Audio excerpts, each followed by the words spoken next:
Pre-show exercise. Julia's doing Tai Chi with her hands. This Tai Chi with her hands. Yes, this is a wake up. 5 minutes. I try to get her to exercise and shout and scream. Hello, everybody. Welcome to the show, to get ready for the show. And her idea is to do Tai Chi. Yes. It's worked for centuries. There's no reason it can't work now. Oh, Julia. There are people signing in from around the world, from the FIDI in New York City. Hello, Larry, and Ed is here in NorCal. Rick is in Connecticut. Jody Shields is back home in Australia. Blake Middleton is up in freezing rain, Minneapolis. Welcome, everybody, to our show number 897. We'll get into the starting line. Happy Tuesday, and happy... Remind me again why I'm doing this for. That should be for, F-O-R, a full month. Yeah. Any idea what that is, co-host Julia Vedekind? No. You don't? Okay. I think they know this is the Tom and Julia live show. I don't need to put our lower thirds up. That was the weekend that was. Will this South American country soon be back as a sailing power?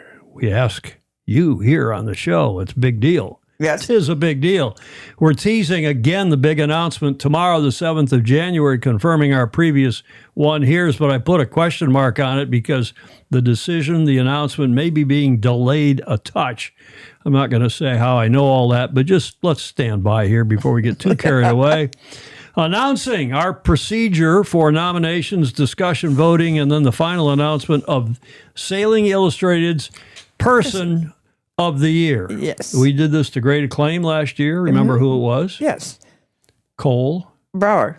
And we had her on the show at the end of January. Yeah. She was at the South Pacific sailing her boat from Spain to Australia.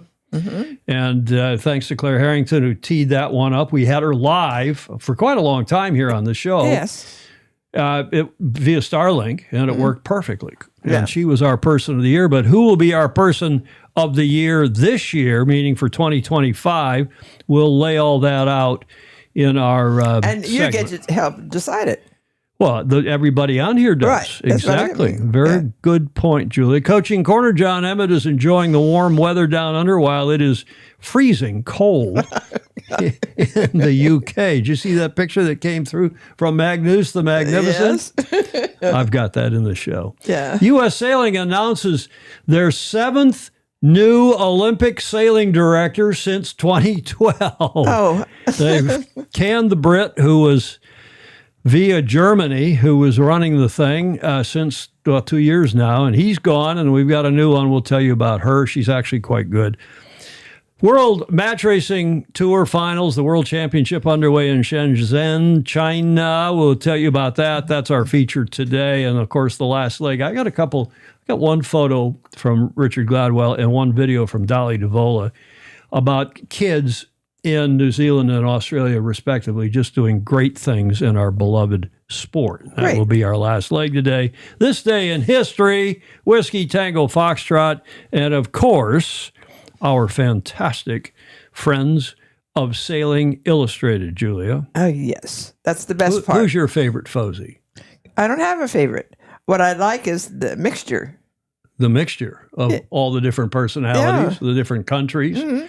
It's an erudite, worldly, great, multilingual, right, multi-faceted, interested. There are a lot of different interests, expertise, and so on. Speaking of Fozy, we've got many others on here. Mr. President Emeritus Alistair Murray.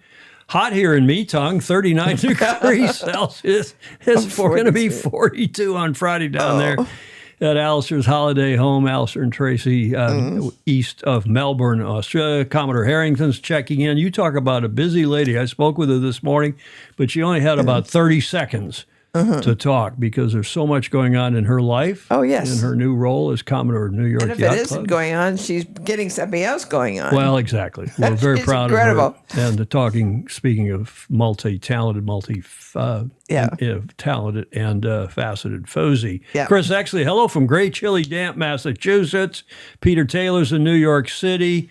And on. Clay Embley down in the wheelhouse today in Kentucky. Yeah. Christopher and Jane Gillingham, they're in Loughborough this week in the UK. I guess that's in the UK, isn't it? And who else is on the list here? San Diego Model Yacht Pond. That must be Coach John. Is that John Rogers? San Diego Model Yacht Pond on YouTube. Who the hell is that, John, if not John Rogers? Steve Ross, good afternoon again from San Diego. Ed Vitrano here in the Delta. He says, I'm addicted to SI. You've got to stop meeting like this. Good evening from Gordon Smith in Denmark. Everyone is welcome to enjoy sail sport any way they please. Good point. Good point. Checking in from Estes Park, Colorado is our long time friend Joe Holtzman, originally from Toledo, Ohio. Longtime sailor, worked for Ford, worked in the aerospace industry, and is now comfortably retired in beautiful Colorado. Blake Middleton says his favorite Fozy is Commodore Julia. How sweet. I love that. When you rolled down here today, I said, I don't think I've ever seen that dress before, speaking of beautiful things. Have you worn that on the show before? I don't think I have. That's a spring dress. That looks like very colorful. It is, you know what? Even in less than a month, what is this, the 6th of January? So winter solstice was the 21st. So in basically 2 weeks. Yes. The days are already feeling they longer, are they not? Absolutely. It's so wonderful. So wonderful. That fog, literally. Exactly. And it's been raining. We don't talk about the weather on here because everybody talks about it and nobody does anything. It's beautiful today. It's the first day we've had without rain in what better part of a week. Yes. Is it going to rain at all today? Nope. Forget about this local weather. Philip Laffin, good afternoon from warm Davis Island in Tampa, Florida. 80 degrees the rest of the week. Nice. And who else on here in the chat? I'm not scarf-free. Gordon Smith says I'm scarf-free. Do you have a scarf? Yes. I tell you, I get criticized when you don't have a scarf. That one blends in with your dress, so you can hardly see it. Yes. I'm going to have to turn the cleavage cam on over on you so we can look down your cleavage in that dress. Julia is scarf-free. Peter Taylor, I'm well known for plying the ladies with drink and song, Clay Embley says. Well, we're not going to do that, but we are going to talk about what happened this weekend because it's a great sailing nation, or at least it was. You all know the news. We don't need to go into the geopolitics of all this, but quite a development, as I'm sure you're all well aware. Venezuela is was a hell of a good sailing country. They have this training ship, Simon Bolivar, which is one of the best, coolest, most popular. I don't know what condition it is in today, but I've seen it at various tall ship festivals around the world in the last 30, 40 years, and it's fabulous, the Simon Bolivar. It's a beautiful training ship, a bark that is Venezuela, still active, still going, for all their other problems, it still is in service, or so one hears. Now, Venezuela as a sailing nation, first of all, over here to the west is this. See, I switched us to being free form instead of squares. That's Lago de Maracaibo. That's Lake Maracaibo, and that has been, in my lifetime, has been a thriving area of racing, stars, sunfish, lightning, other classes over there on Maracaibo. A lot of good sailors, Venezuelan, have come out of that country at Lake Maracaibo. Then just north, there's Caracas. There is the capital city right there, almost on the coast. It's inland just a bit, but right on the coast here is a resort and sailing area known as, and the biggest one, the most famous one, is El Club Del Mar. No, it's not. What's it called? I don't know. Club Puerto Azul. Del Mar. Club Del Mar is that's in San Diego. No, that's in Spain. That's out there on Mallorca. God dang. Good morning. Good morning. But out there on the coast is a beautiful area known as Club Puerto Azul, or the Blue Port. They got a famous lighthouse, How do I know this? Because we raced the Sunfish World Championship Wow. at Club Porto Azul in I'm guessing 10. Yeah, no, it was a little later than 1910. Something like 1971. I was, I think, still in high school, maybe a little out of high school. Fabulous venue. Oh, yes. Beautiful wind. I mean, it was a windy series. I was completely sunburned and beaten up when it was over, but I, managed to finish in the top, I think, 10 in a fleet of, gosh knows how many boats, 50, 60, 70 boats, top people from, Sunfish is a big class, not only in the Western Hemisphere, but particularly in South America. And that's where we raced the Sunfish Worlds. They're still active there. This is from that club off their website this morning. They have an active Opti program, still have an active Sunfish program at Club Porto Azul if you're in Castellano. Must have been exciting when you were 17. Well, whatever I was, it was a nice place. It was for sure. And then, just in 10 years ago, in 2015, the Sunfish Youth World Championship was won by David Gonzalez Aria from Venezuela. So, they're still active despite all the problems they've had in that country. And I can tell you one other experience I had in Venezuela was in 1983 at this beautiful place. And this is out in the northeast corner. Wow. And the Pan American Games were hosted by Venezuela, and the sailing was in Puerto La Cruz when the games were, I guess, in Caracas. So we were all out there. If I go back to the map, I'll show you where that is. For those of you who are geographically challenged, there's Caracas again. I've been in Caracas. A lot of people have been in Caracas when it was quite cool. Out here to the east is Puerto La Cruz.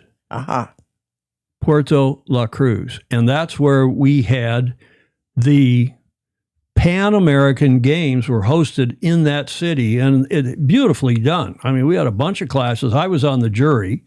And I may have been chairman of the jury, although I think it was a guy whom several people on here will know. I'm sure Mr. Doctor knows, and probably Andrew Pindar, maybe even Magnus the Magnus. There was a guy, and I think he's still alive. I'm not sure. He'd be 90-something. Yeah. Whose name was Robin, maybe still is, Robin Tattersall. Not like the Tattersall Cup, but I don't think any relation to the Tattersall Cup for the Sydney Hobart race. Dr. Robin Tattersall, nice a name. big sailor, big-time sailor, moved from the UK to the warmer climes of the BVI, the British Virgin Islands. He was not only a doctor, he was a plastic surgeon. And he did, shall we say, how to put this politely, he did surgery on women, on their upper body. He did boob jobs. And he was widely known in the sport, Dr. Robin Tattersall, the British surgeon in BVI, as Tits for Tats. Or Tats for Tits, I can't remember which. I don't know what. When I was putting this segment together this morning, I was on that jury, but did I chair it? Or because I remember Chuck Kober was on. I think Robin Tattersall chaired it. The guy was a terrific guy. We became close friends. He'd come to Newport to watch the Cup and so on. Lovely. That's the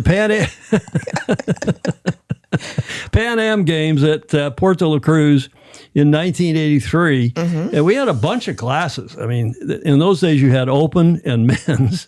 Don't ask me why. But the J24 class was open, as was the 470, the Lightning, the Snipe, the Soling, and the Star class were all. And you can see Brazil won the most medals.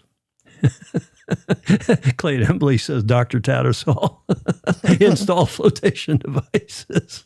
And then the so-called men's events, we sort of had it bass backwards in those days. There was a sailboard event, because remember, we were going to have the sailboard in the Olympics 84 for the first time in L.A., and this was 83. And the laser class. Andy Roy from Canada, famously good hockey player as well as sailor. So those were the classes. That's what we did in Venezuela in 83. 3, and I'll tell you some other stories, but not some other time. But it was a fabulous event, very well run, beautifully hosted. And that country, which was until the socialists and communists and, they took it over and wrecked it.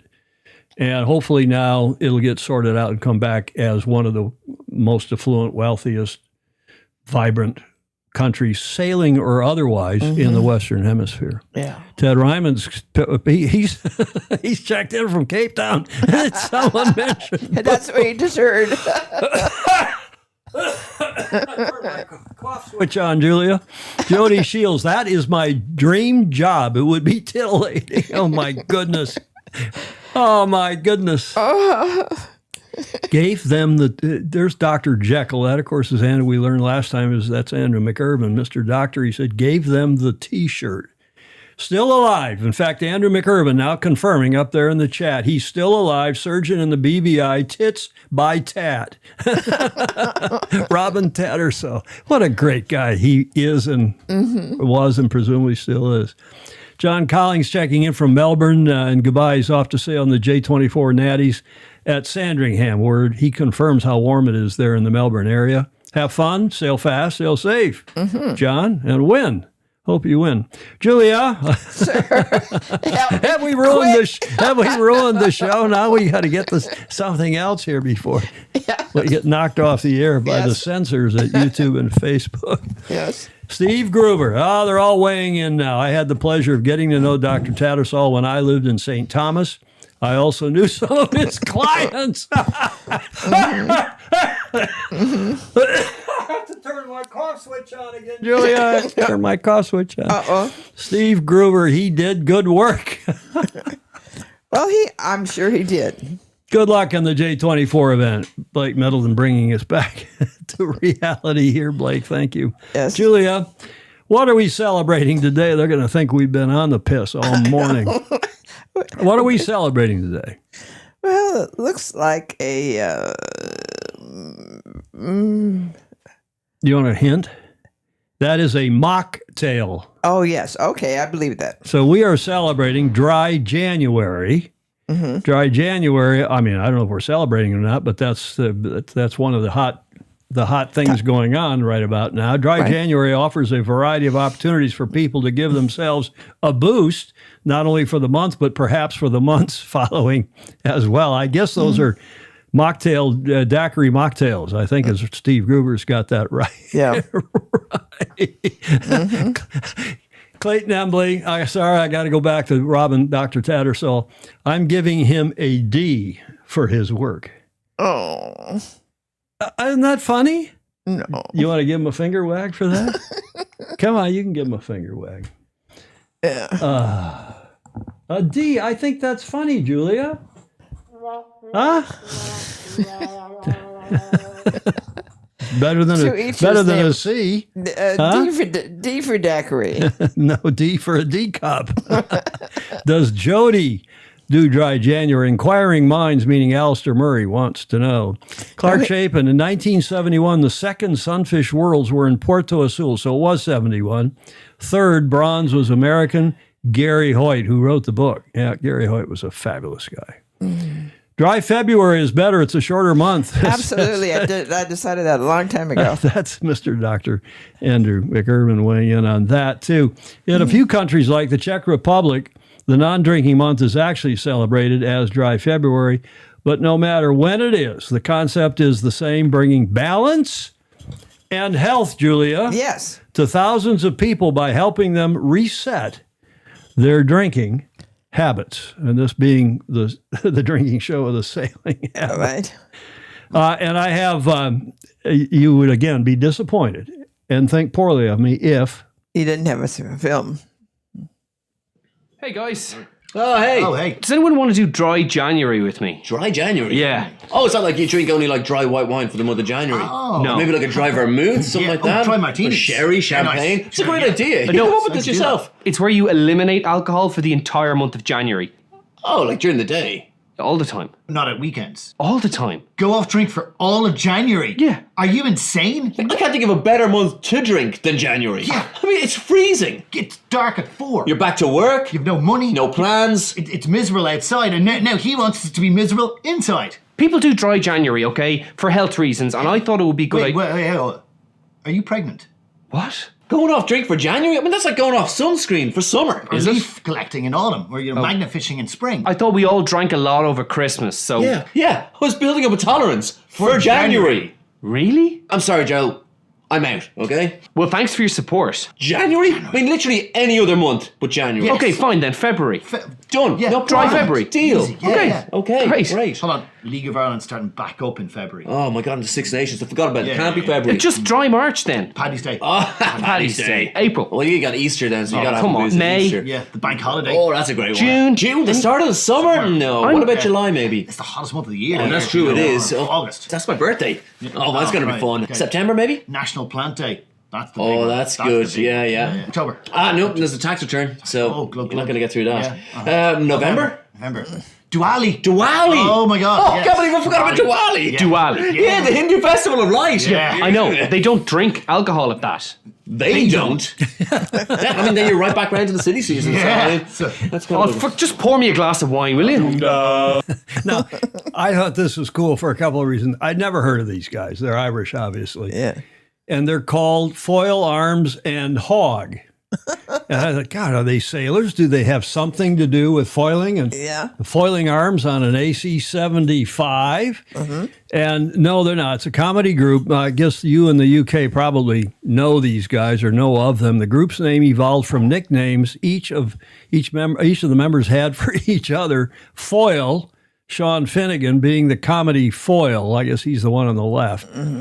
Arms, Connor McKenna was all arms and legs, and Hog, Sean Flanagan, because he ostensibly hogged the limelight. So I don't know if they're sailors. Maybe you all know if they're sailors, but Bannerow knows them, and he's an American. He's saying, Rick says their videos are terrific. Blake Sale, he reset his drinking habits. Yeah, his health probably doesn't allow him to do much drinking. Ed Worley says, looks like alcohol sales in the U.S. are dropping. Jack Daniels is closing the distillery for a time this year. Yes, any number of distilleries are closing for some period of time because people like me are drinking fake beer. Yeah. God forbid. Yeah. Although, you know, I haven't found any other fake alcohol, any of these other, the dry genies or any of the spirits I've not tried any of them. or any of the wines, Yeah. which are worth drinking. Yeah. But there's a fair few now, including a Guinness dark that's really quite good. You know, and I'm not a big beer, never have been, but if you're going to drink a fake beer and, you know, and have solidarity with your drinking mates at the bar at St. Francis Yacht Club. Okay, nothing. Rick Bannerow says it's not Jack Daniel. It's Jim Beam that's shutting down. for a No, the while. number of them are shutting down. Yeah. Daniels Beam, I'm not sure. Well, part of that's the whole Canadian tariff madness. Clay Embley saying fake beer when you don't want to get drunk, but you love to urinate. Well, that's the problem. There's so many carbs in them, but you got to be careful. But Heineken Zero is good for if you're going to do dry January or dry February, Julia. Okay, this breaking news that we've been teasing. We, told you some weeks ago about Rockwool renews the Sail GP commitment to 2032. This is the Danish Sail GP team, of course, becomes the league's longest standing team partner. Well, we've been teasing you with more announcements about that team tomorrow. Whether that's actually happening or not, I've got conflicting advice from my various sources on whether that is actually going to happen tomorrow. I'll tell you this much, that there's Doug DeVos. I teased you with his picture the other day, and I'll tease you with this picture of American Magic sailing around in, I believe, Pensacola. I don't know if that shot is from Pensacola. I was sent it. Someone sent it to me and said that is a shot from Pensacola. But I do know that tomorrow night they're having the grand opening of their new Pensacola American Magic Sailing Technical Center. And any number of FOSI or a number of FOSI are going to be there for that. Oh, good. And they're flying in. And So we know that's being announced tomorrow and being the big grand opening.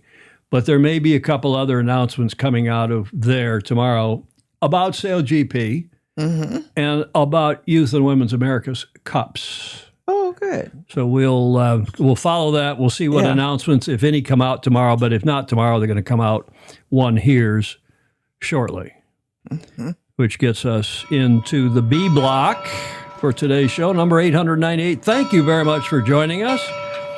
Julia? Sir. We are talking about Cole Brower Yes. in the lead-in and how we last year had the brainwave to do a first ever, not Sailor of the Year, not Yachtsman or Yachtswoman of the Year, because Rolex does that here in the U.S. and in Canada and in a number of other countries. They have Australian Yachtsman of the Year, Kiwi Yachts Sailor, I can't remember what they call it. And, of course, World Sailing does that. Paul Henderson came to me and said, hey, you've got Yachtsman of the Year sponsored by Rolex. Can you help me get that organized for World Sailing? And I gave him a phone number. Bannero may have been involved in that too. And then that all happened very quickly on Paul Henderson's watch. And it's a nice deal. Nice deal. So that we decided last year that we should have a Sailor of the Year like Time Magazine does, and not a negative Sailor of the Year, not a Hitler or, Time Magazine has celebrated the person of the year, and it isn't necessarily somebody who is the hot topic or the best topic or the big topic of the year, but it is also, it's the big topic, could have been also some horrible person. Yes. As I said, like a Hitler or even a Putin. But we thought it should be a positive person, somebody who's made not necessarily won a huge yacht race or done something. That's for the Rolex Yachtsman or Yachtswoman of the Year. But it should have some criteria like this, which was suggested last year when we were putting this together, suggested by Alistair Murray, that it's someone of good character, an exemplary example of a sailor, of a racing sailor. We want this to be a racer, a racing yachts person. Someone who has done the most to raise the profile of sailing in the last year, meaning in 2025. Someone who has worked the hardest for sailing's benefit, or at least has worked very hard for it. Someone who has achieved the most challenging goals as an achiever of some significance, major significance. Someone who is a trailblazer, maybe has achieved a first or a near first. Yep. Someone who has done the most to represent a worthy cause or furthered the cause of women in sailing, youth, people with disabilities, different ethnic groups, etc. And we all subscribed to that last time. I put it to all of you, FOSI viewers, anybody that watches the show, courtesy of Alistair, and everybody said, that's a good list of criteria. And now let's see who fits those criteria. And I asked the super FOSI, the couple dozen or so people who are regular contributors to the show, appear on the show, maybe give us a few bucks a month, but that's not the primary reason for being a super FOSI. Right. It's contributors via content or otherwise to the show. And those super FOSI blessed this, and then I asked them to finally decide it, who it would be. And everybody, they got involved, and they came up finally with Cole Brower as our first ever Sailing Illustrated Person of the Year.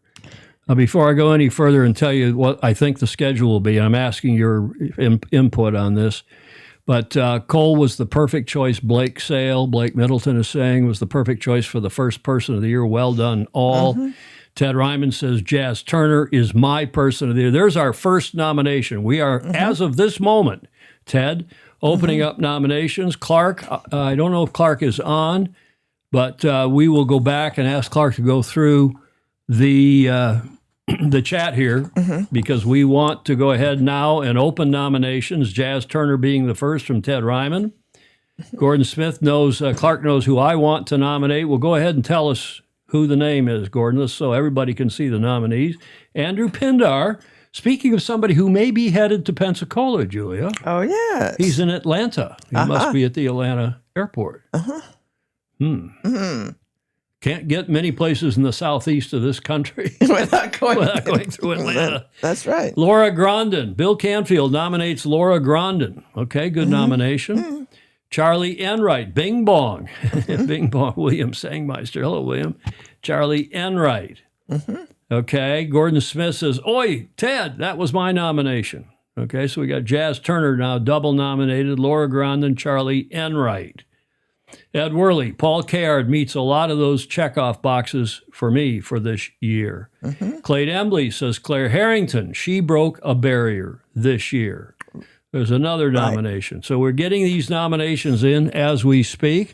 We will continue to do so. Let me lay out the schedule, as you Brits would say, for the rest of the Sailor of the Year determination for 2025. We'll take nominations opening today, but I said in this chart on Tuesday the 13th, but they're open now, effectively now. So we'll get all these. Blake Middleton, he seconded Kayard.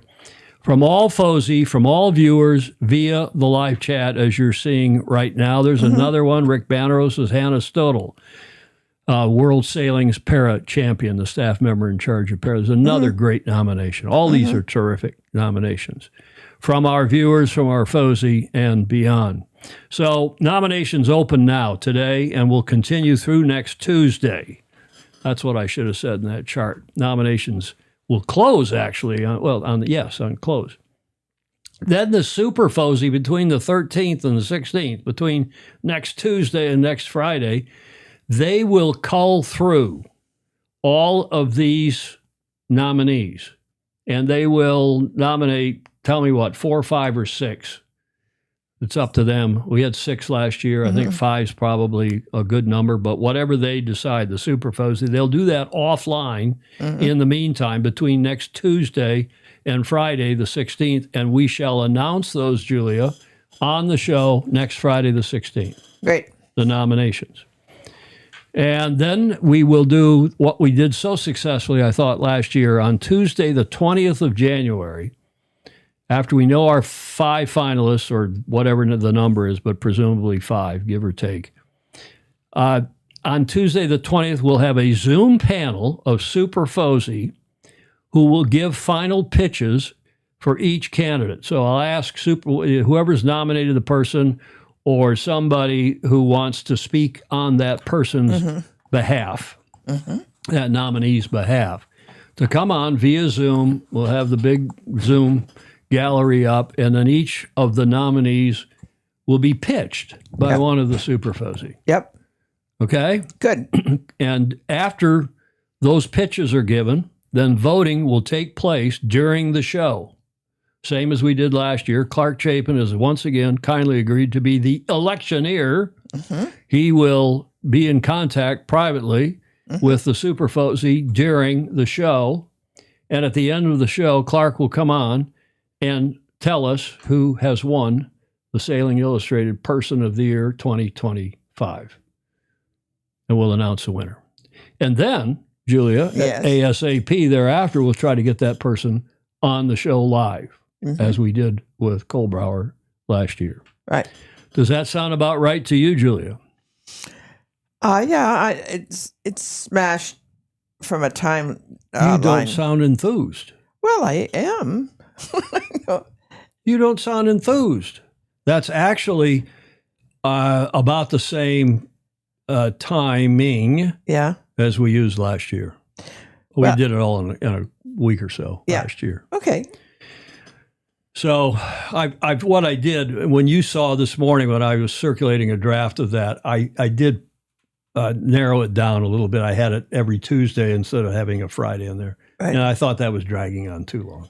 Yeah. And we got a lot else to talk about this month between ACP and this World Match Racing Tour World Championship deal and this announcement that's coming sooner or later out of Pensacola and so on.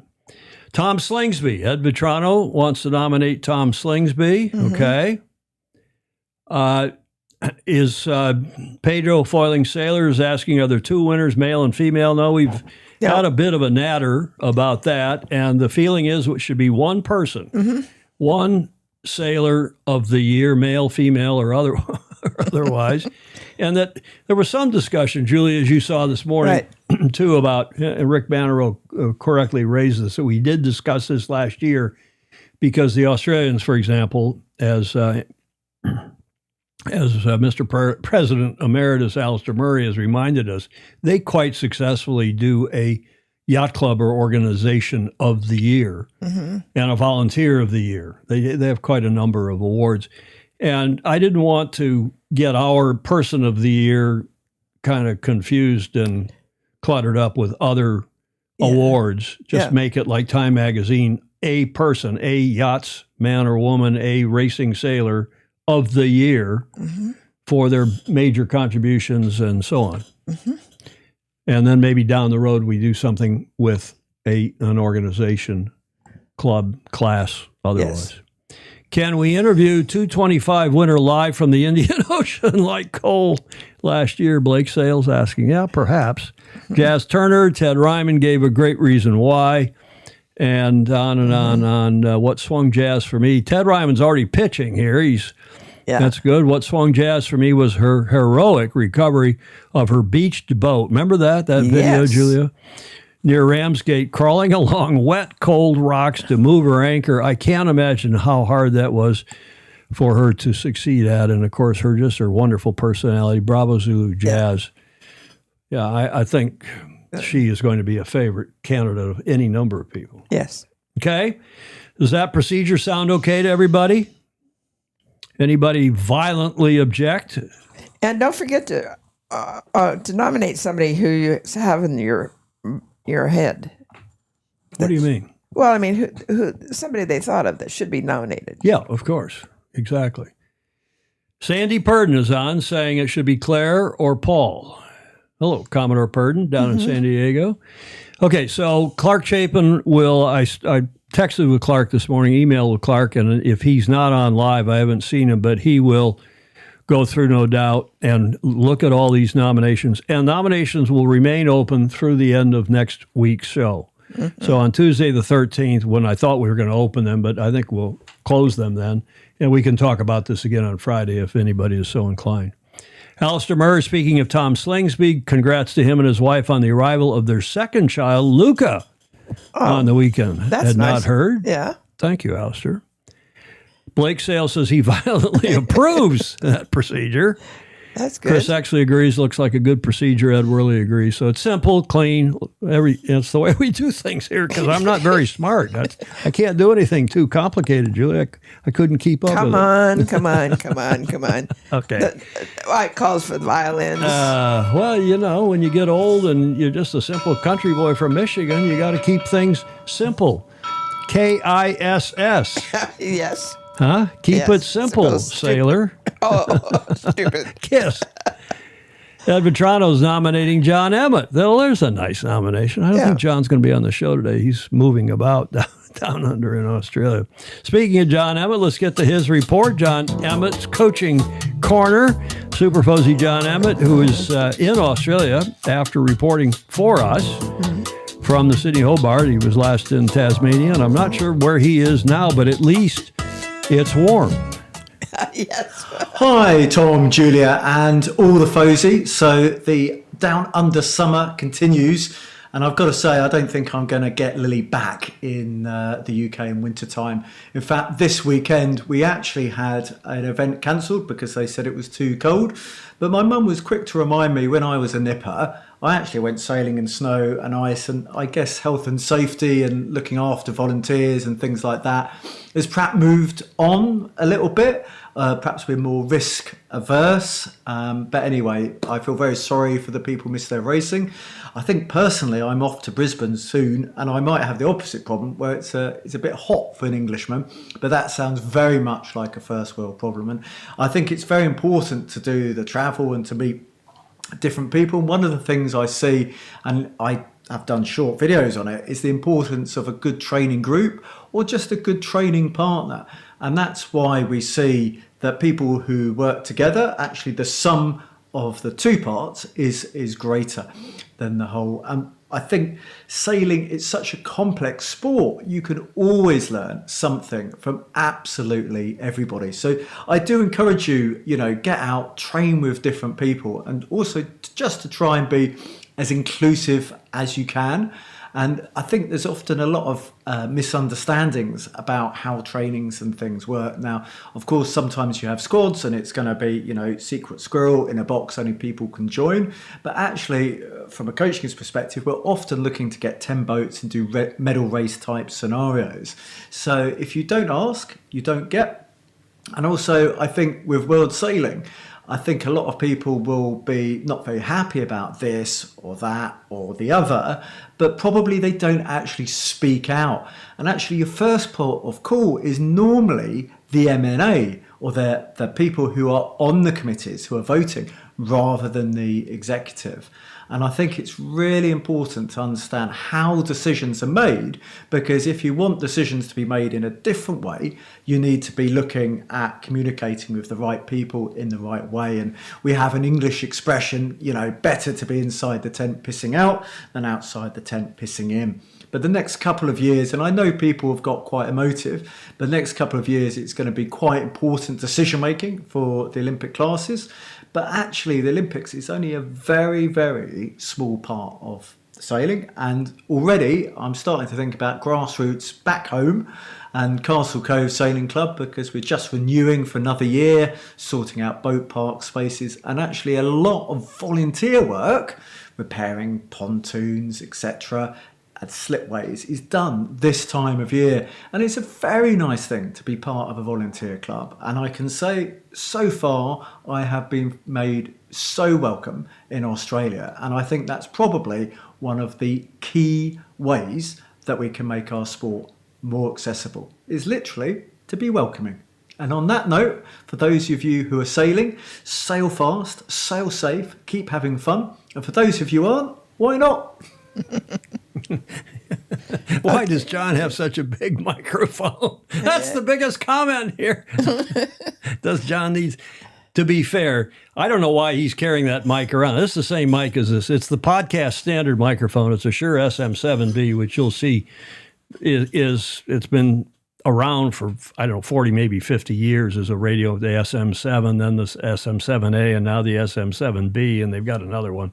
But it's the kind of the podcast standard microphone for a whole lot of reasons I won't bore you with. But why John the thing is heavy, it's big, and why he carries that around, puts it on a mic stand and puts it 2 feet away from him, I don't know, because it's designed to be up close and personal, so it sounds like a late night radio talk show host.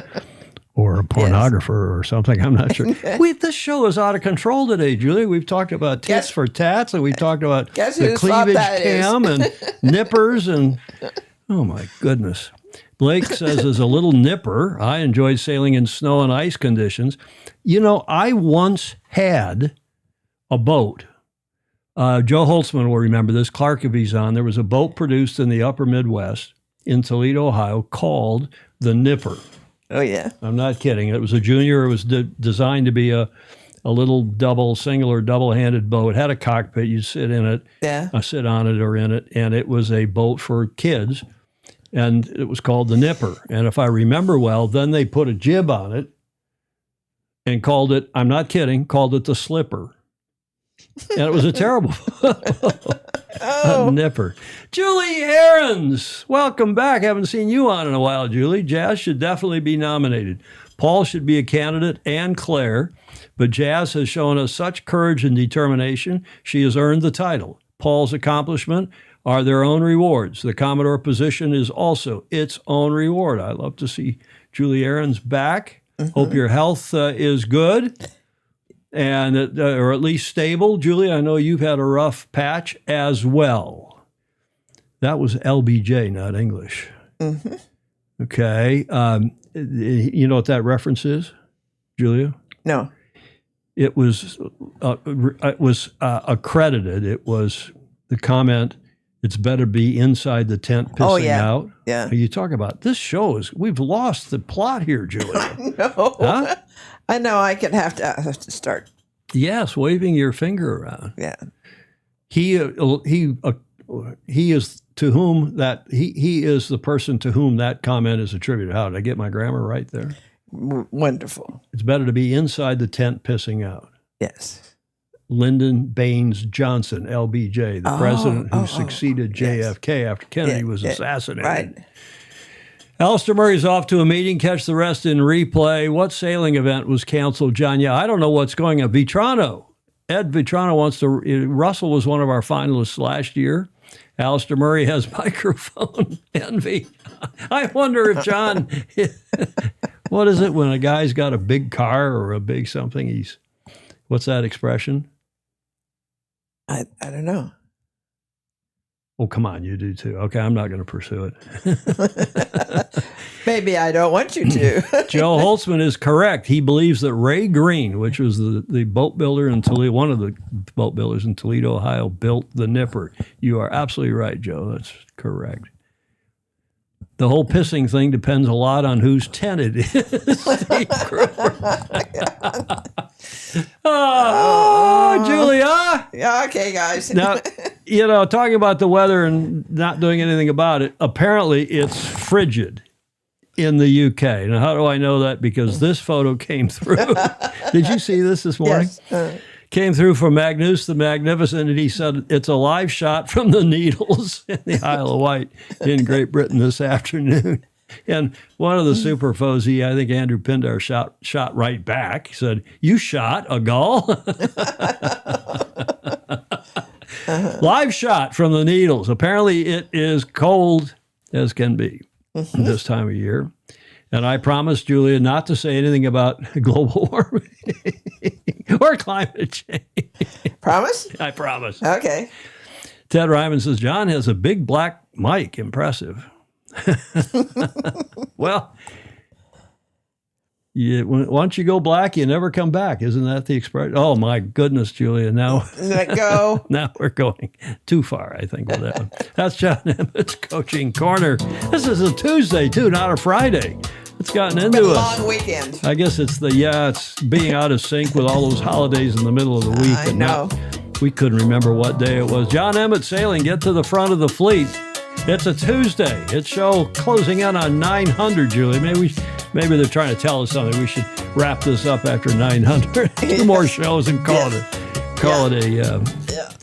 a life. Right. A podcasting life. Brisbane 2032, as you all know, we're pushing for this, led by Alistair Murray and Chris Fury and the rest of the Australians. We're trying to get sailing back in the Paralympics by hook or by crook, one way or another. Mm-hmm. One way or, isn't that a song? Or another?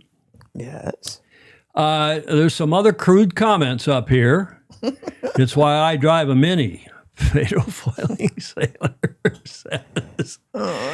Clark Chapin is on, so I'm sure he's writing down all the nominations. The sailing show that's not ready for prime time. I think you're right about that. Mm-hmm. Gordon Smith. Let's chill out. Let's not make it a big thing. Right. Bernard Bonneau. Okay. U.S. Sailing has announced the dismissal of their the guy that was supposed to get them through so beautifully he took over in January of 2024, went to Paris and was going to build the program up leading up to L.A. 2028. Mm-hmm. He's gone as of yesterday, and they replaced him with Molly Vandermoor, who is from here, from the West Coast, at least of late. Yes. And she is the new director of Olympic sailing. U.S. Sailing announced this yesterday that the leadership restructure, marking the conclusion, nice delicate way of putting it, marking the conclusion of Marcus Lynch's tenure as high performance director and the appointment of Molly Vandermoor as director of Olympic sailing. Mm-hmm. A 2012 Olympian in women's match racing, Vandermoor was a member of the U.S. sailing team for more than a decade, from 2002 to 2015. Her distinguished competitive career includes 2 world championship titles, a college national championship, All-American honors, and a high school national championship. She also represented the U.S. at the 1996 Youth Worlds and is a former 470 North American champion. Hell of a good sailor, no question. Yes. Prior to joining U.S. Sailing, she was executive director of the Peninsula Youth Sailing Foundation, which is down the peninsula in Silicon Valley from us here. And it's a very successful ongoing youth sailing program that sails on the South Bay, San Francisco Bay, way down the peninsula, where she has helped build a thriving and nationally respected youth sailing program. Vandemore currently serves on the C420, the Club 420 class board, U.S. Sailing's Sailor Athlete Council, and World Sailing's Events Committee. She is our rep to the Events Committee of World Sailing. That's effectively the Olympic Committee. She has also served on the U.S. Sailing Board of Directors for the past 2 years, contributing valuable governance, experience, and an athlete-centered contributing valuable governance experience. That's a mouthful. Yes. And an athlete-centered, should be hyphenated, athlete-centered perspective. Okay, so there is an excerpt. It was a much longer press release with no pictures of her. This came off, the picture there that is, I had to dig that off their Facebook page, but the press release that went out yesterday had no pictures of her, no nothing. And Latitude 38, the publication here in the Bay Area, did a very nice job, very nice article about her and all of her contributions to the sport here in the Bay Area. Yes. Blake Sale, who used to coach at Stanford, Blake Middleton, is reminding us that the PYSF is based in Redwood City, down where Oracle Corp used to be headquartered. Thank you.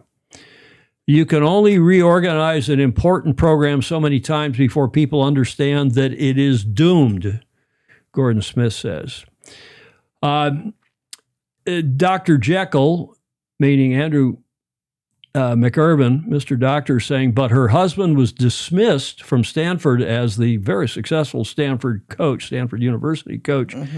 I am not going to go into that today, and I've only put these 2 slides in here at the last minute because I wasn't even sure if I was going to cover it, because I'm working on a lot more information, not so much about Molly, whom I think has the capability of doing a really top-notch job. Absolutely. Nice to have a West Coast person in the hierarchy of U.S. sailing. No question. Especially leading up to the games in L.A. But I want to do some more checking around because about her and what I think her capabilities are as leading our Olympic program. But before I do any more on U.S. sailing, I just got to tell you that I'm hearing from I haven't said anything about U.S. sailing. I'm trying so hard to be supportive of Charlie Enright, yes, who is the relatively new, almost 2 years now, CEO. Yeah. And we sure hope he is successful, Julia. Absolutely. We sure hope he is successful. But he may have gotten into a situation that is so awful financially, fiscally, that there's no recovery. I know for a fact, and I'm trying to get facts and figures, and people are being reluctant to because they don't want to criticize U.S. sailing. They don't want to further damage the organization than the damage they've already done to themselves. Right. Because they are financially. They're having an audit, and this is public information. I'm not telling you anything that a whole lot of people don't know, including Clark Chapin, who I'm sure has heard this because he continues to be a major contributor in terms of time and expertise to that organization. But suffice to say, their auditors have told them they have to recast their financials for 2023 and 2024, and that in doing so, the numbers have gotten exponentially worse. Seriously, they're in serious fiscal financial trouble, and I don't want to confuse Molly Vandervoort and her husband, who had his problems with while he was coach at Stanford. We'll save that for another day, because I can only hope that she does a terrific job. We're going to give her our support, everything we can do to support her and help her. Absolutely. Because it's good for our whole beloved sport that the U.S. has a good Olympic program. And maybe now that we've got an American who is certainly expert and a hell of a good sailor and a good lady. Maybe now she can further our Olympic prospects and future here in this country. Clark asks that we notice the title change from high performance director to Olympic sailing director. Yeah, well, that was Kayard's title, was Olympic sailing director. And thank God, as I've said on this show any number of times, Julia, as we've discussed, thank God we still have Kayard in America One Racing.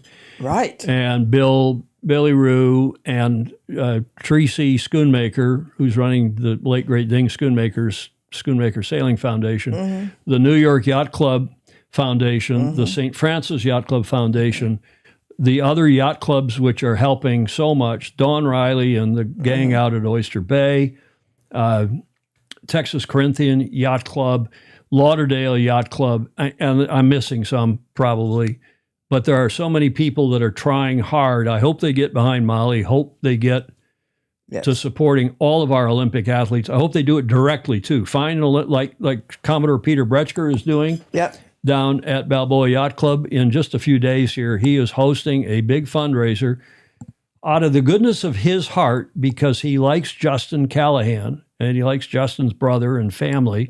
And we've gotten all to know Justin and his family through the Governor's Cup. Right. And Peter Bretschker, who is an esteemed past Commodore of Balboa Yacht Club, said, I'm going to have him out to the house for dinner, I think during the Gov Cup last year or maybe the year before even. And I like the cut of his jib, and I'm going to do everything I can do to raise money for Justin Callahan and his fledgling Olympic 470 program. Right.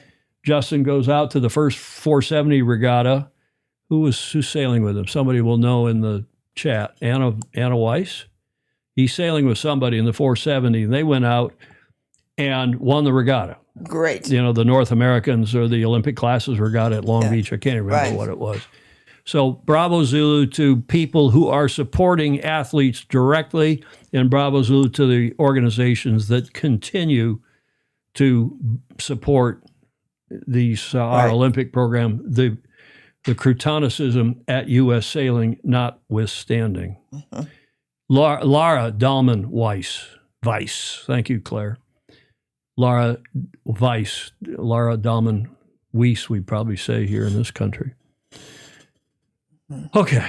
We're all glad that I just saw that note about Julie Aarons being in a car accident. She found another car, but weather is not conducive to picking it up. I hope you're okay, Julia. She obviously is. Okay, enough of this. I hope, Molly, we wish you the best. Anything I can do to help, I hope you'll come on the show and tell us when you get your feet under you, and I'm sure you already do, but get your plans and preparations underway. Come on the show and fill us in, if you would, please, because I'm sure there are a lot of people that would love to hear Very interested. more. Yeah. 7th change since 2012, Julia. Okay. That gets us to our feature today, which is just underway in China. And I think we want to, first of all, yesterday was the opening day, and we got a video. I think we should play that video before we tell you the results of the racing today. And it's, tell you what, there's nobody except this guy in Chicago whom I don't know, but we'll tell you about him in a moment and his team. But there's nobody who is running away with it, at least so far. Here's yesterday, the opening day, the opening ceremony, the practice race, and so on.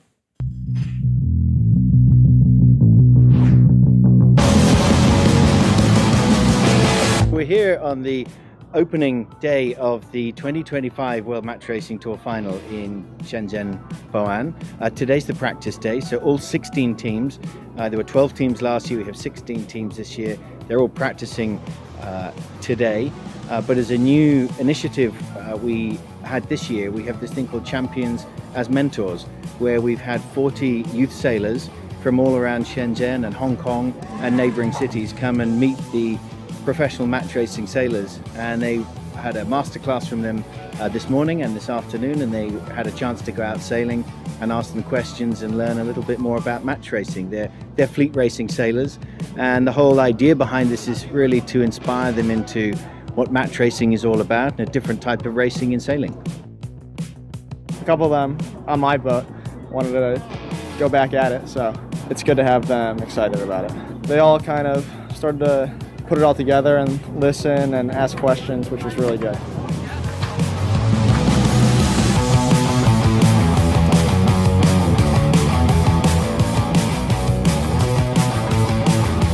Great conditions out there, a bit challenging, but the mentors really helped us and I learned a lot about trimming the boat, parts of the boat, and also some match racing tactics. I think it's better than fleet racing because you learn when to use the tactics and it's like one-on-one, so then you have to focus more on your the boat you're against. I think the initiatives like that to give back and get juniors into our sport is great, and anything I can do to support that, I'm going to. First time doing the Worlds here. We just had our first practice day here, so been out on the tricky water with shifty conditions. So really hard sailing, but feeling good and stoked to go racing tomorrow. I think our goals for today for practice are just to make sure that we have the boat handling dialed in, and then get a feel for the venue as a whole and shake off some cobwebs. The goal is to make the quarters and then go from there. Super shifty conditions here, so just getting familiar with the water here and the wind here, but it's going to be tricky and it's pretty much everyone's game.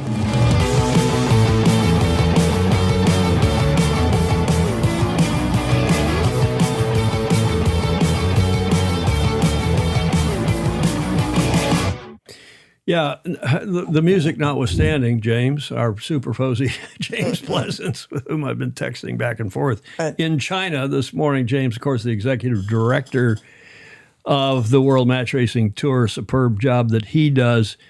Gordon Smith, I was thinking the same thing, some nice English being spoken there by the youth, but they are from Hong Kong or the area, so that, of course, a lot of them will speak English. Clark Chapin, I'm wondering if they're going to keep those outboards hanging off the stern. Seems like that's asking for it. I don't know. Back on Laura Weiss for a moment, yet another top sailor who started in Minnesota on White Bear Lake, as Blake would know. Okay, so that was the first day. Yesterday. Now today, he's a kid. I mean, he's a little twinky, skinny, but a hell of a good sailor apparently. From Chicago, Christian Prendergast is on 75%. I'll show you the standings in a minute. But then the opening day today on the 6th, it's the morning of the 7th there now. The opening day of the 2025 World Match Racing Tour final, running from the 6th through the 11th in Shenzhen, China, delivered high-intensity racing from the first start with no shortage of close calls and razor-thin margins amongst the 16. They've increased this to 16 teams. Leading the first group of 8 teams after completing 4 races is the USA's Christian Prendergast from Chicago, 20 years old, the youngest competitor in the fleet with 3 wins. In the second group, there's 2 groups, A and B. 5 teams are leveled at 2 wins in their first 3 matches. So the good news is there's some wind, as you saw in that video, and I'm sure they took the windier segments. But there's been pretty good wind, both yesterday and today. The boats look great. Sails are going up and down. I mean, traditional match racing, yacht racing, which we all love to see. And here's the video from today's racing. Oh, good.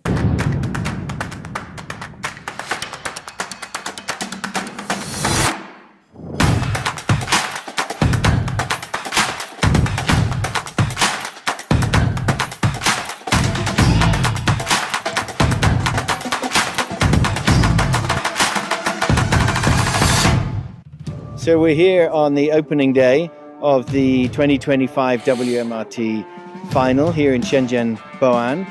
We have beautiful weather, we have some breeze as well, and we have all 16 teams racing today. They'll be racing in 2 groups of 8, starting this morning, and that'll over the next few days will be the initial qualifying rounds for the 16 teams, and then out of the 2 groups of 8, the top 3 from each group will be advancing to the quarterfinals, and the bottom teams will then be sailing off in a repechage, where the winners of that repechage will then join the other teams in the quarterfinals. We've got our first race today up against our good friends Ian Williams and team. To win this regatta, you just have to win the last race on the last day. So up until then, it's all about learning and just doing enough just to qualify into the final. We've done 2 regattas this year, so we're always a little bit rusty coming in. Really for us, the first day is a bit about survival, just trying to get back into the swing of things. We're really excited to get out there. I think this venue particularly, it throws a lot at you. I think certainly experience can help. Today it looks like we've got a bit more wind than normally here, and so it should be pretty exciting out there. We know it's a challenging place to sail, especially with the wind direction we had today, and it turned out to be exactly that. So we had close matches with so many moments where we could have done it better or which were decisive. So we like also the light conditions which are expected in the last days. We were convincing in these conditions, a bit less I have to say in the conditions we had today. Finally, there are so many opportunities on the race course, and you just have to wait and to be patient and wait for your shift, for a chance to pass. The last race today was a really tight race against Rocco Attili. He was ahead, crossing the line too early, so he needed to turn back to do a good start. We got the penalty, which we were a bit surprised of, because we came from behind and to leeward and thought that he was bearing away to us. So we didn't really see it the way the umpires did, but that's how the game is. We're really happy about the starts and how we managed to play off the first 2 legs, the up and downwind. But unfortunately, it's very, very shifty here. And some of the maneuvers, we were not really having the best crew work together. With that said, I think the improvement is really good. So I'm looking forward to the other races and hope we're going to climb over to get some wins.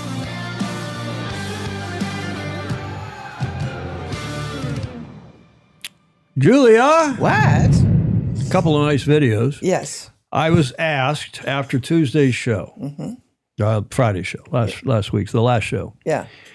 That how is our video, how do we do these videos that we're getting from wherever? Right. And why is our audio so much better than if you're listening to it on YouTube? Meaning the music behind often overwhelms the spoken voice. And that when you're producing videos, folks, be sure that the voice has got plenty of headroom. It is way over the music. Otherwise, the music will overwhelm it depending upon what kind of speakers you're listening through.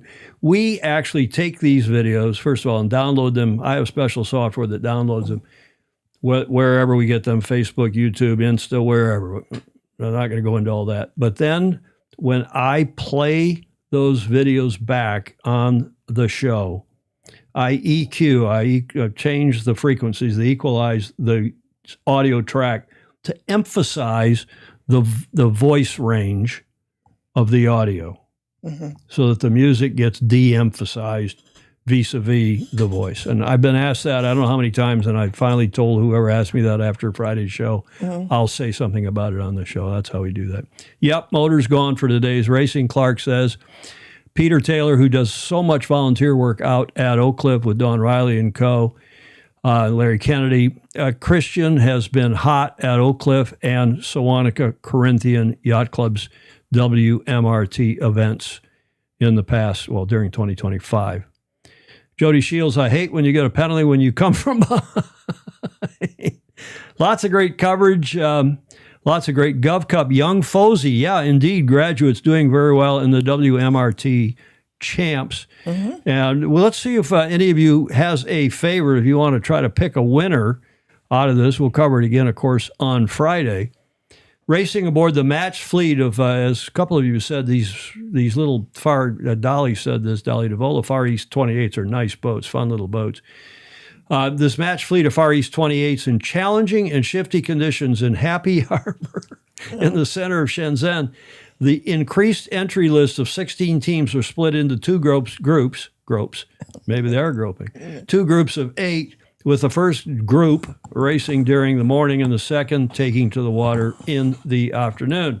Competing in his first WMRT final, this young 20-year-old Prendergast, with his crew of Graham Spence, Mark Spearman, and Sam Gilmore. We should have known. Another Gov Cup alum, son of former WMRT champion Peter Gilmore of WA. Do you know what Peter Gilmore does now? Mm-mm. He raises Wagyu beef. He's Oh. a farmer of considerable repute. Wow, good for him. He does very well, or at least, unless he's retired now. I don't know. That's what last I knew he was doing.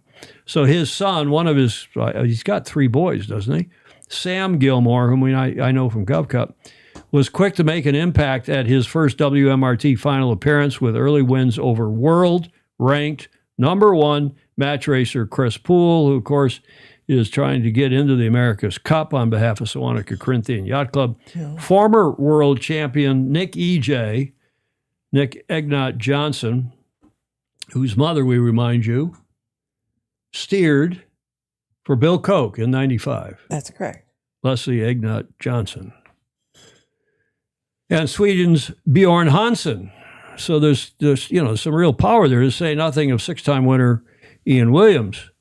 So they've all, I will show you the results, the leaderboard in a moment, but 8-time match racing world champion, and I don't believe this is him, and that's this photo, by the way.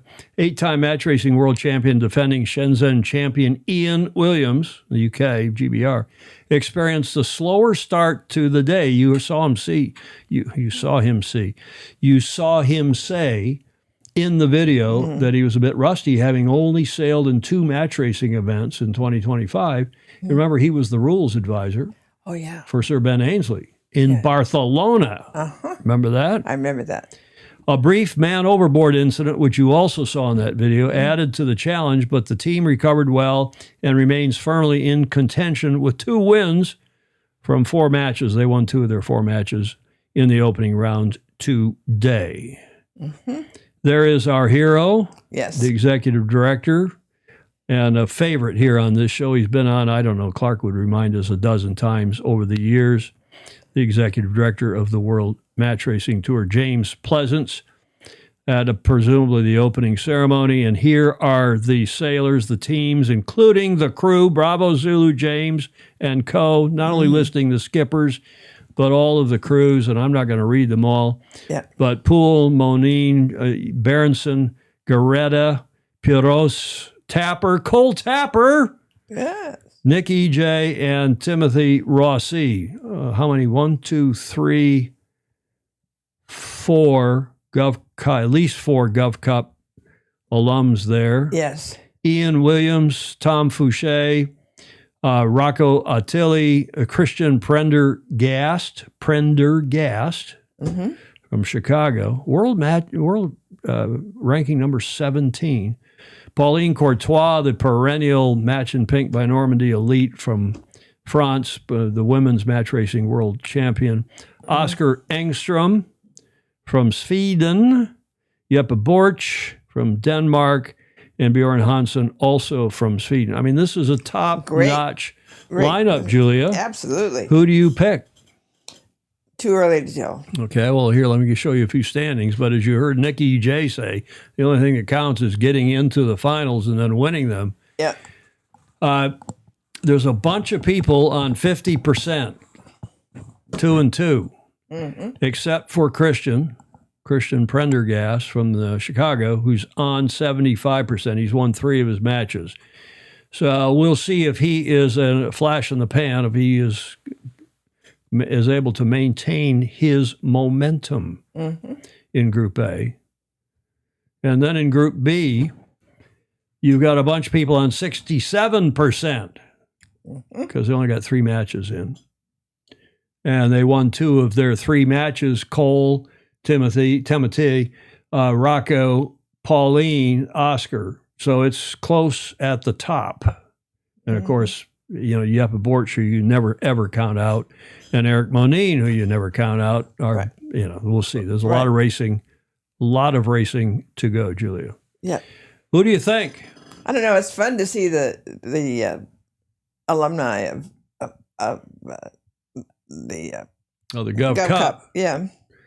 Ted Ryman picks Ian Williams to come on strong and blitz everyone. Yeah, and Pauline Courtois will be in the podium, says. Who says that? Rick Monroe. Bannero on the podium. Okay, maybe. I think Jody has been drinking vodka-spiced icicles. Anybody else have a choice here? Doesn't look like anybody else wants to take. I'm going to go with Nick E.J. Oh, that's a good idea. I like Nick E.J. I like him as a human being. I like him as a yacht racer, sailor. I love his mother. And I hope to see Nick and his team have a good regatta and have a good go. I don't know this gentleman, young Prendergast.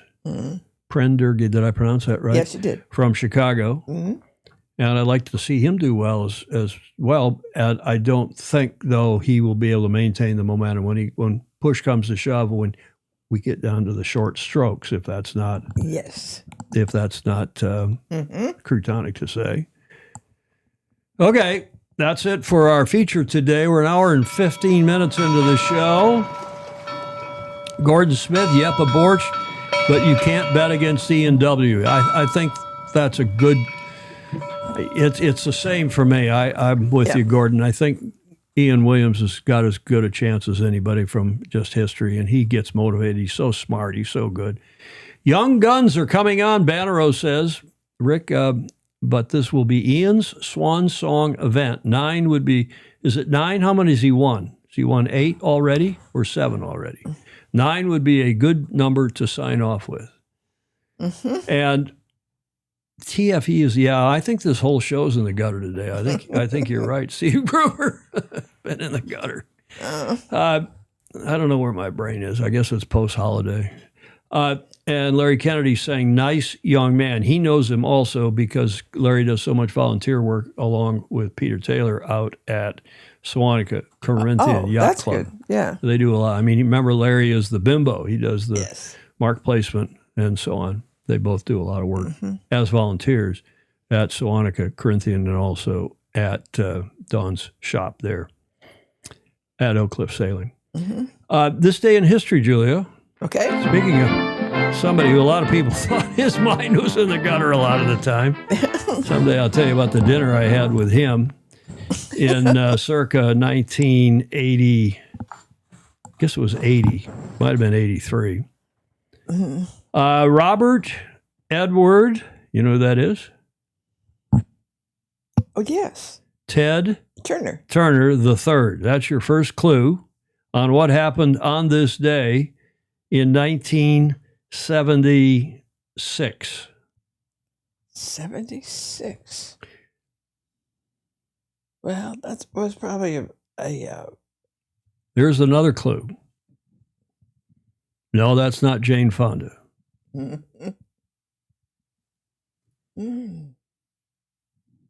Braves.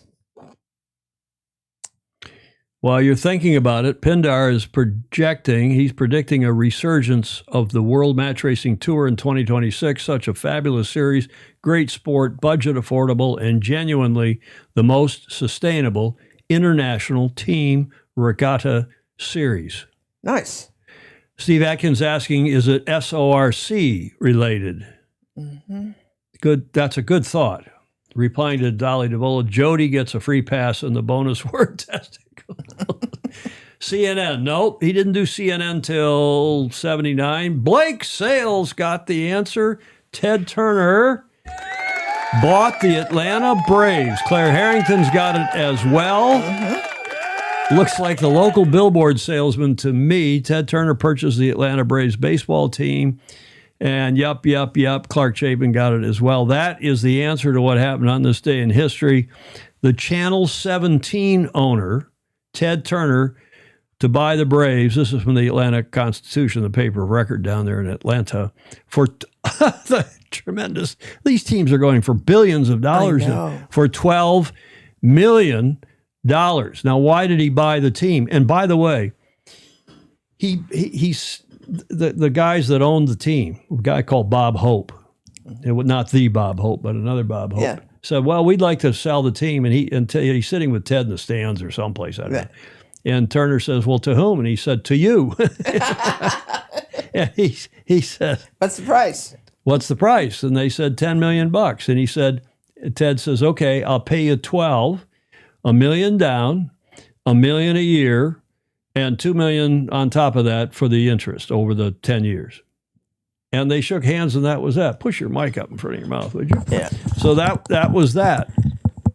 And the biography, the media mogul who most notably was the founder of the cable news network, eventually, the world's first 24-hour cable news channel, Turner owned the Atlanta Braves from 76 to 96, and in 77 successfully defended sailing's America's Cup for the U.S. of A.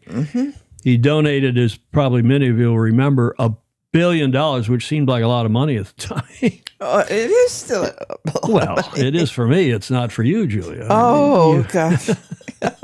He donated $1 billion to the United Nations, creating the public charity, the United Nations Foundation. Okay, so the guys recognized, look at the headline in the New York Times, Yachtsman Turner. This is before he won the Cup. This is in 76. He won the Cup in 77, but of course he'd sailed it in 74. Yachtsman Turner purchases the Braves, and they all thought he was nuts. The team was losing money. The team, they'd had Hank Aaron. Hank Aaron had hit all those home runs and was the home run king and yada, yada. And then the team went into the proverbial gurgler, into the toilet. Yep. And he had another idea because he was always a click or two. His brain was operating a few megahertz faster than everybody else.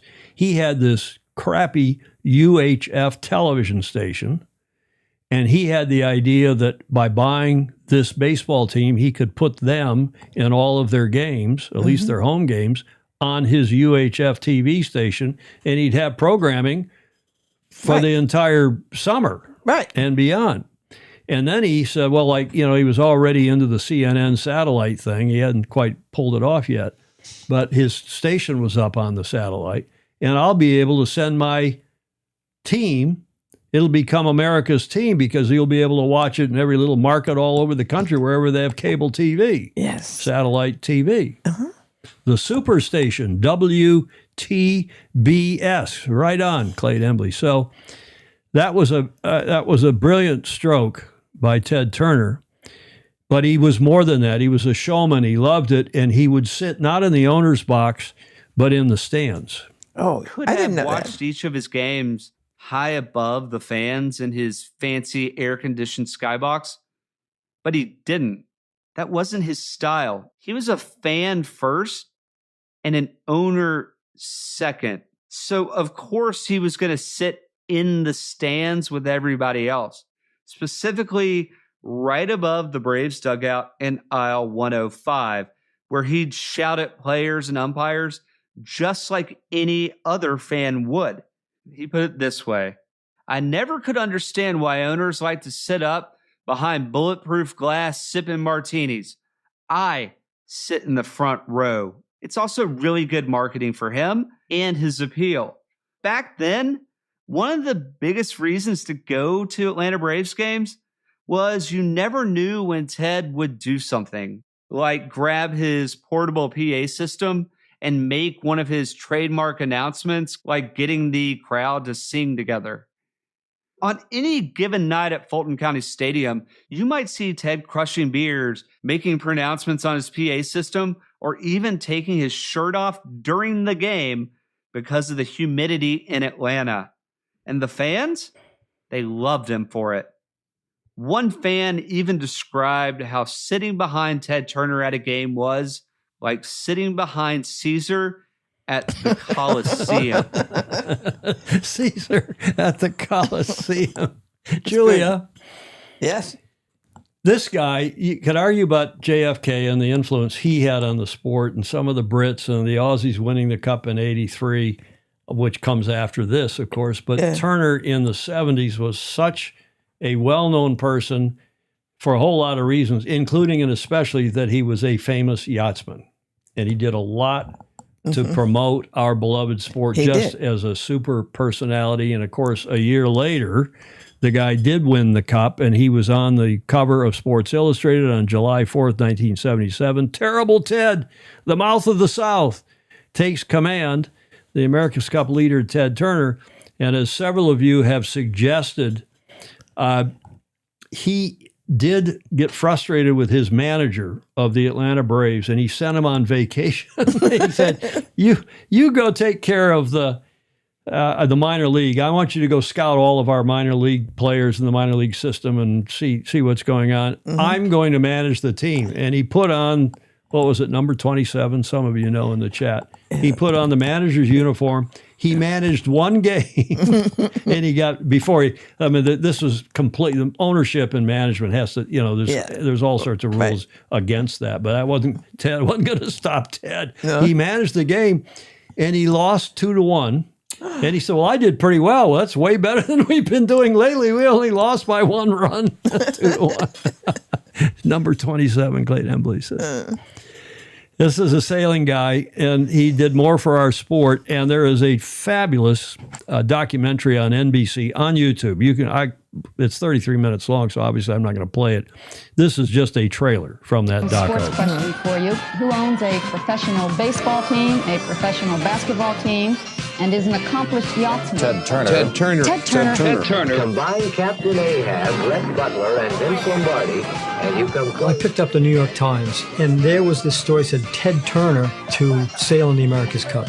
And I knew at that point it was going to be a good story. These are a couple of nines. The tougher the odds, the better Ted did. If it was easy, he'd screw up. Nobody lost the cup in 123 years, and it's all on us. Manage my baseball team so you spell fun, W-I-N. This is going to be a good summer.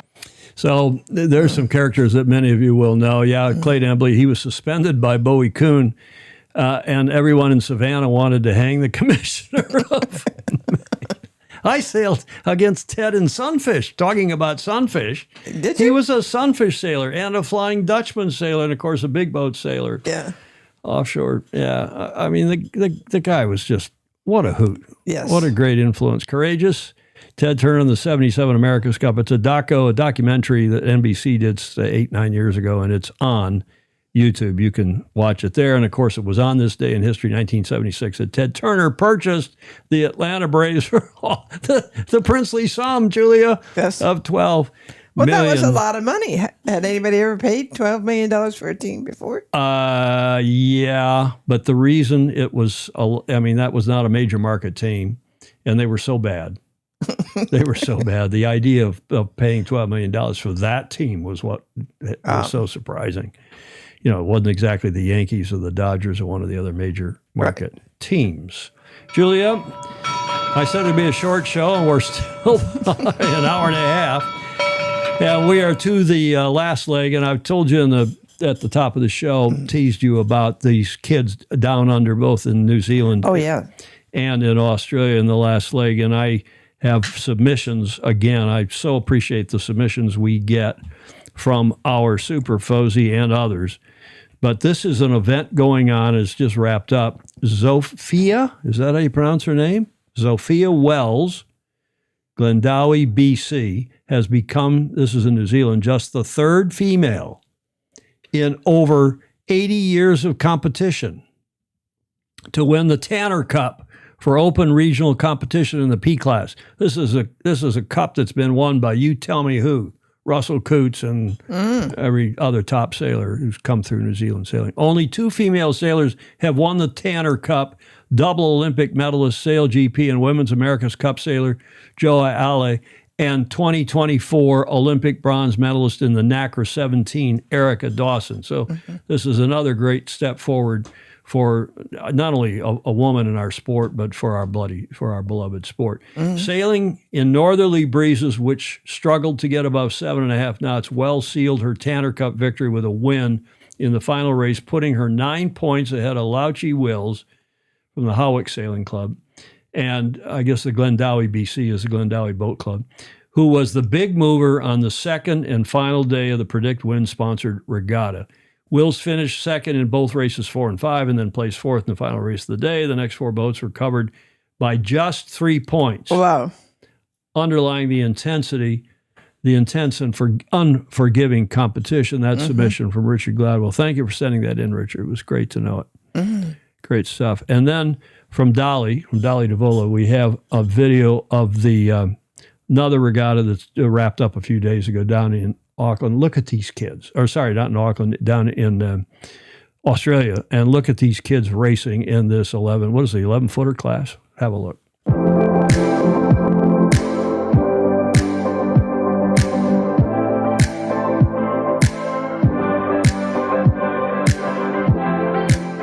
We've been trying to get to win a regatta for like a very long time. It's been 6 years together, and it's good to finally win one. Some of our biggest strengths are probably we're really fast upwind and got the boat going really quick. So yeah, we've been fighting these guys for like Harry. We raced in MJs, who got second. We raced in Peru MJs. He beat us in MJs. Yeah, it feels really good to come out on top among our peers. We've had a real cross-section of sailing as a whole. We've got the really heavy winds, we've had really light winds as well. It's been, a lot of people have had opportunities to do well.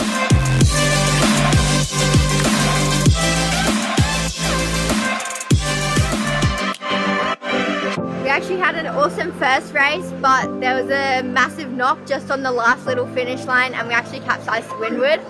And then, so we ended up third. I'm pretty happy that we got third overall and first all girls, but I'm pretty sad that we didn't win the first race. Yeah, so we had a lot of training, like we did a training camp a couple days before nationals, which really helps us all push each other to sail our hardest and to get better and better together. All right, what are you going to do to celebrate? Eat a sausage. Yeah, sausage sandwich, soft drink. Honey, jump on, baby. You're heavier than it.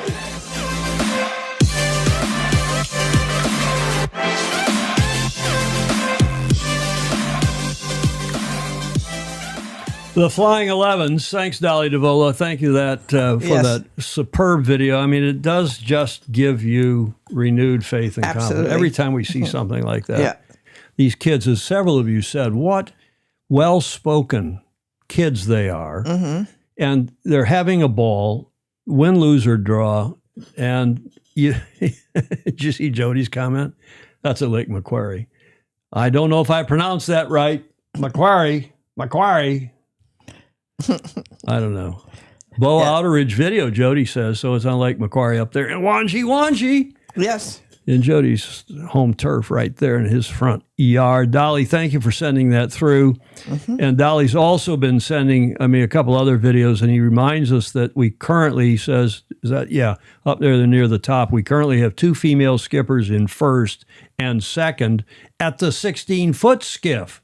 Wow. The 16-footers, Australian Championships, with 73 boats competing. Tom Burton, of all people, is in third.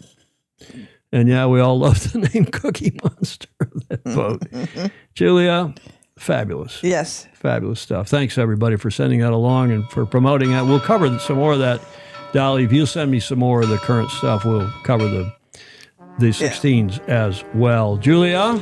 Yes. Your favorite segment? Yes. I keep saying that. Maybe that's not true. Is this your favorite segment? I'm not so sure. Used to be. This one you're not going to like. Get your finger ready. I'm ready. I'm going to put it up in the PIP for you so that you can wab it, give it a finger wag now. But this was sent in by somebody who's a Boy Scout, somebody who's got a brain that's very clean. Fructose intolerant. Fructose intolerant. The condition of being completely unable to tolerate other people's BS. Well, we can nominate a few people there. Who would you like to nominate, Julia? Well, you can be lactose intolerant. Absolutely, yes. And this is fructose intolerant. Oh my goodness, that was sent. I told you by a Boy Scout, by Ed Worley, who's never used a curse word, any coarse language in his life. Mm-hmm. And we like to bookend the show, right? We like to start the show end the show with how we started it. Oh. A Venezuelan national bird. That's from Mr. Doctor. He sent that in. And finally, Blake Middleton, as always, we wrap the show up with this nice thought that all the smartest people sail. Sailing isn't for everybody, but it is for anybody. Right, Julia? Yes. It is for anybody. Clayton Embley is shocked. Julia, we're to the finish line. Thank goodness. Yes. After an hour and 34 minutes, so it wasn't that long a show. We got it in well under 2 hours today. Comments are welcome. You like to say in replay, or I like to say, and then you like to say. Don't forget to like and follow and share. Indeed. Christopher Gillingham says that bird. It's a rare species in Venezuela. Good one, Ed Worley. Yeah, you can leave comments if you're watching this in replay. As many of you do, we leave the comments open. We're one of the very few shows to do because so few people violate, and it's usually people who are first timers. But any of the regulars on here not only remind people no coarse language, no name calling. No personal attacks, please. But not only that, they self-police. If they see somebody doing that, they'll put a comment themselves so that, Julia, you don't even have to do that. Right. Indeed. Okay. And thanks, everybody who gives us $1 or $2 or more a month to keep us on the air with the video, the equipment, the audio, and the streaming fees, because without your support, we would not be able to do this show. It's viewer-supported media. And by the way, there's a new, you remember Tom Morris, who did those good videos about the America's Cup, kind of highly technical? Well, he's got a couple other guys and they're starting a new YouTube channel. It's going to be not live. Yep. But it looks like it's going to be a good YouTube channel. I'm going to run their promo on Friday's show. Oh, good. Good promo. That was a fun show. Our weather guru, Mark Michelson, up in, I wonder how the weather is. Speaking of weather, he's not only a weather guru, he's living up in Idaho. It's probably not. How it is. Lots of snow. But thanks, everybody. Thanks for your support. We so appreciate it. And we appreciate also those who give us a piece of audio or a piece of video or an image for the show. We could not do the show without all of your support. Our show on Friday had where's the number? Yeah. 34, almost 3,500 views. So we're routinely getting, not that we're view queens or worried about views, right, Julia? Well, except that it's nice to see it grow. Does that inflate your ego? Does that make you sleep better at No, night? but it makes lots of other people much smarter about sailing. Well, that's a good point.